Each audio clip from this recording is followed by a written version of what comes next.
Okay, so now the practice of the four Brahma Viharas in this way brings the attainment of a deep level of Samadhi.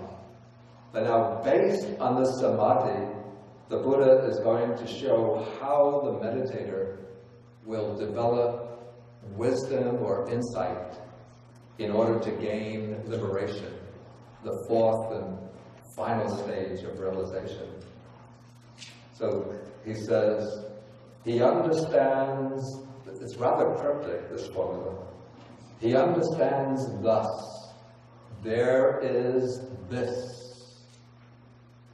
He understands thus, there is the inferior, or what is low.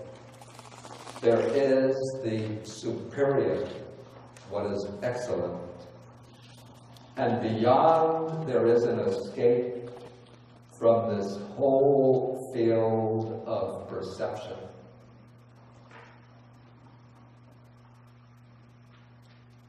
Okay, what is being stated here, though it's a bit obscure, is the Four Noble Truths.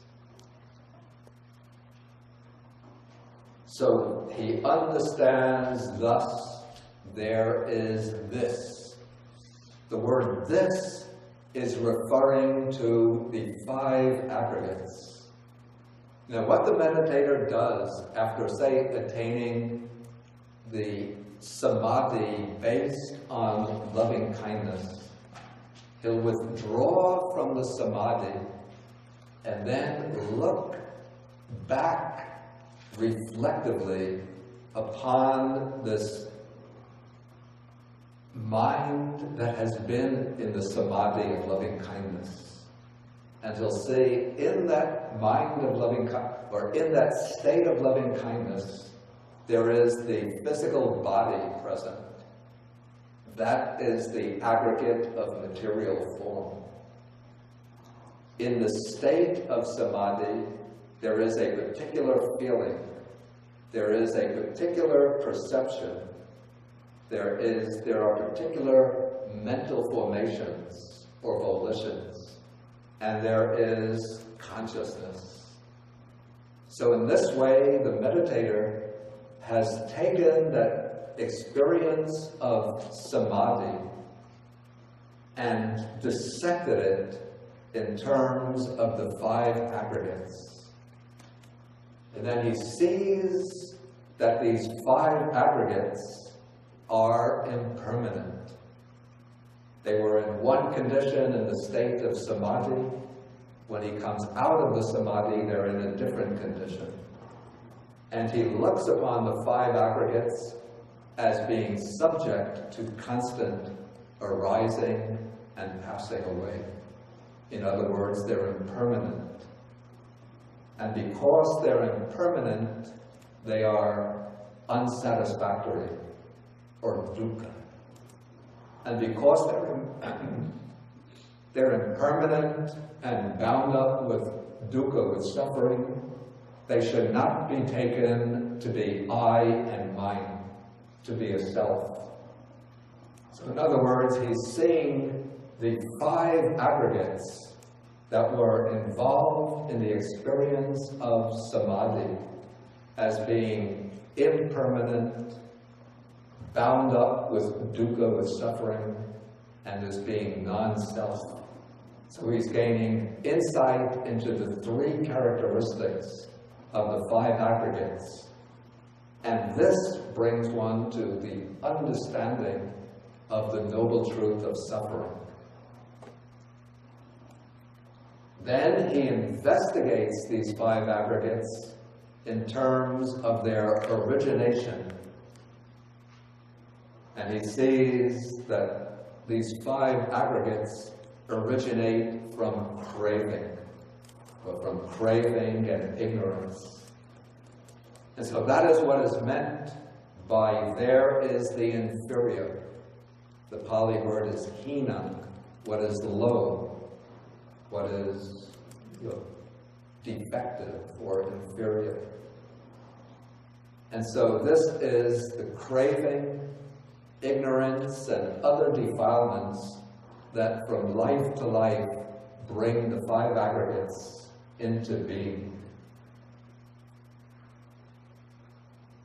Then there is the superior. The Pali word here is panita, but is excellent or sublime. And this I take to be a reference to the third noble truth, the noble truth of the cessation of suffering, or Nibbana. And then the text says, beyond there is an escape from the whole field of perception. So this I take to be the reference to the Noble Eightfold Path, which is the way that leads out from everything bound up with perception, ideation, conceptualization.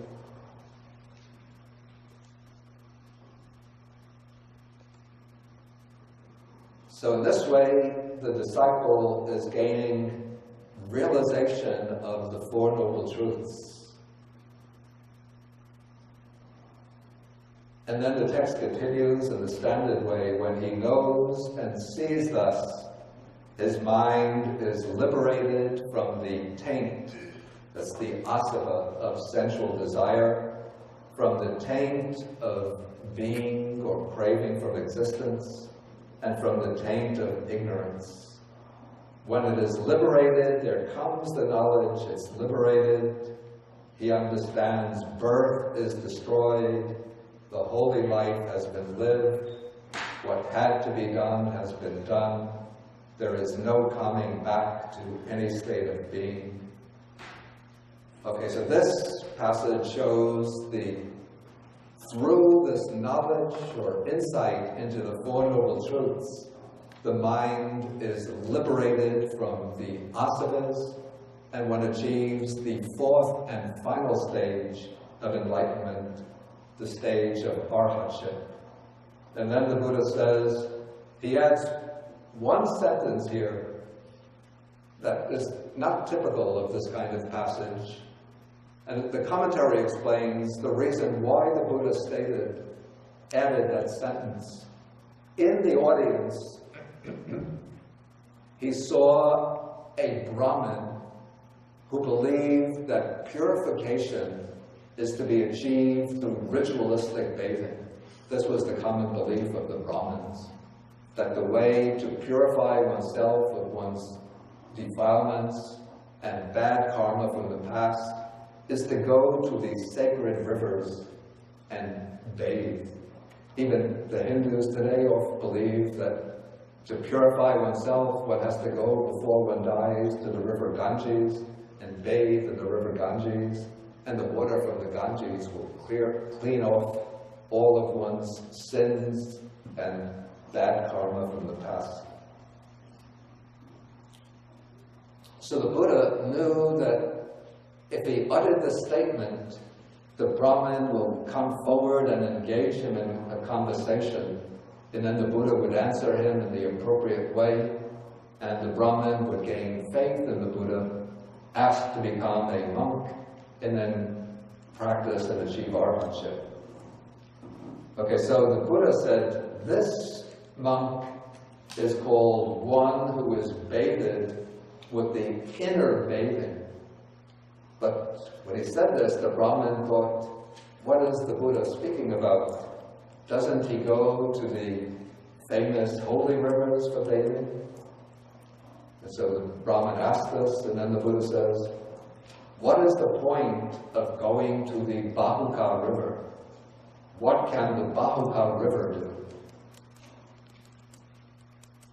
Actually, the name Bahuka river means the river of many, probably because many people went there to bathe.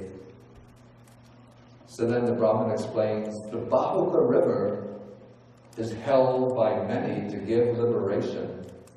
It is held by many to give merit, and many wash away their bad karma, their evil actions in the Bahuka river. Okay, then when the Brahmin said that, then the Buddha replied to him using in verses. He says, what is the point of going to these holy rivers. A foolish person might go there and bathe forever, but that's not going to purify his bad karma. But one pure in heart has evermore the feast of spring, the holy day. One fair in action, one pure in heart, brings his virtue to perfection. It is here, O Brahman, that you should bathe to make yourself a refuge for all beings. If you speak no falsehood, harm no living beings, take not what is not offered, and with faith and free from avarice, what need for you to go to Gaya? Gaya was a place of pilgrimage, with a holy river. For any well will be your Gaya. Okay, then when the Buddha said this, the Brahmin expressed his appreciation. He took refuge in the 3 jewels, and then he went forth under the Buddha, became a monk, and went alone to practice, into solitude to practice, and then he achieved the final goal of the holy life, the achievement of arhatship, and then he directly knew birth is destroyed, the holy life has been lived, what had to be done has been done, there is no more coming back to any state of being, and he became one of the arhats. Okay, that is the end of the sutta.